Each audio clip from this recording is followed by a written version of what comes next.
Best move forward to unify, how to best move forward in regards to challenge this giant, this great giant. Because, as I say, we have no choice anyway.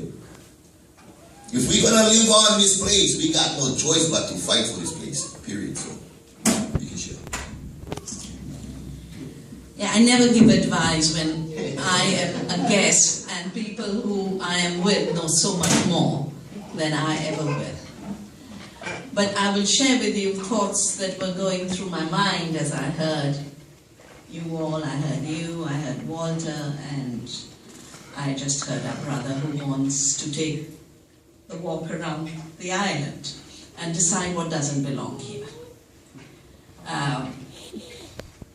When Walter was talking about reclaiming sovereignty and this question about what do GMOs have to do with sovereignty, I think the first thing that comes to my mind is that what you're facing is what we are facing in India. Is what's being faced in Philippines, where they're pushing this foolish golden rice, which we don't need to provide vitamin A, which is being faced in Bangladesh, where they've taken the GMO eggplant, which we stopped in India, so they just took it to this little country. So the new rule is of global corporations. And everywhere they're destroying the biodiversity, the land, the farmers, everywhere they're poisoning and they're destroying democracy.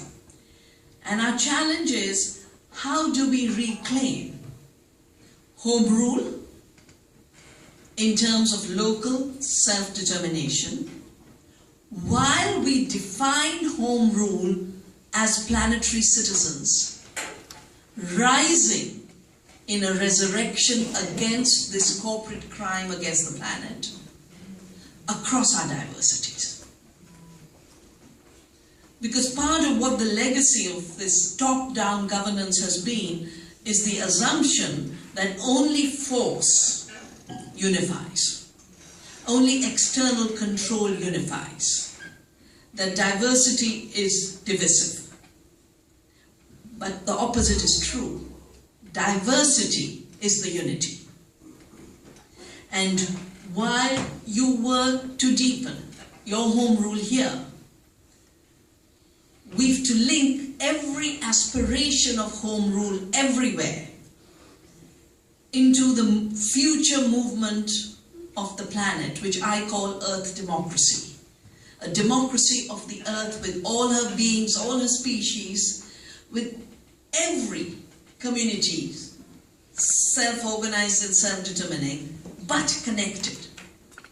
Because self-organization and home rule does not mean insularity. It means connecting even more deeply at the level that matters. And that deeper level is ayana. We have other words for it, but every lasting culture that has been on this earth over millennia, every lasting culture has had an ethics of caring for the land. Again, this is the year of soil. And as I heard all of you, I want to invite you, all the elders who gathered here,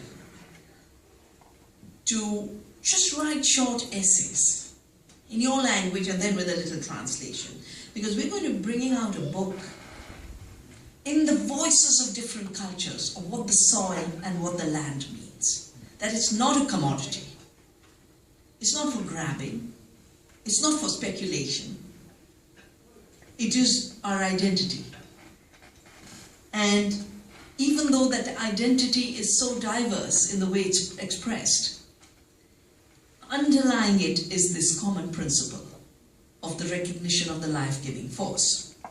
So this is really something we could do. And I was thinking while I heard about this wonderful walk around Maui, that for those who worry about how do GMOs link to sovereignty, they link to seed sovereignty, it would be wonderful to make this island march a saving of the biodiversity and collections of seed to distribute into the future, so that there is GMO-free seed available for the agriculture that must come instead of this poison agriculture. Agriculture and food is about food sovereignty. And you talked about how you get too much food while you're walking because of the hospitality of people. It is about land sovereignty. And we are preparing actually a manifesto on the land, a global manifesto. It will be relevant everywhere. But this culture of taking over, which is just 500 years old, it began with a strange idea that other people were not people, other cultures were not cultures, and therefore their land could be taken away and grabbed with the burst of violence. And if you just put down the figures, I was seeing a book in a bookstore the other day, how the population of these islands dropped to 20% after the takeover. But no matter, I mean, even though these property rights have been created and companies can come by the land, the use of land will always be a commons. It cannot be private. Because when they spray the pesticide, it goes into the water. When they spray the pesticide, the air carries it. When they spray the pesticide, it gets into the system and comes back into our bodies and our food. So, because their actions have consequences beyond the ownership of that piece of land, this is the place where you can start regulating their actions on the basis of the ancient practices of this land. And what I see happening is, when you take this walk around the island, before that you create a charter with the land, with the islands of Hawaii, a commitment on the basis of all the old commitments of reclaiming the freedom of these islands. And your language, your words are so beautiful that I think it should be written in local language and then translated for those who don't know the local language. But a charter about what instruction the land gives us. And that instruction is an instruction of responsibility and care. And as Walter said, caring for the land is the unifying principle.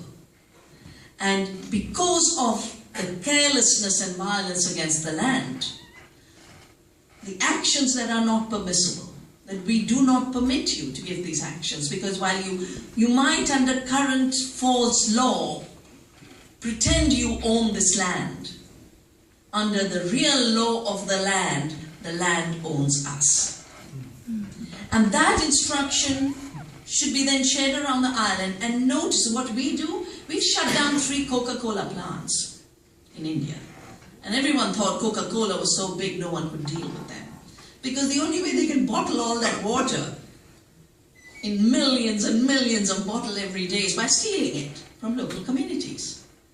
So women came out and said, "You're stealing our water."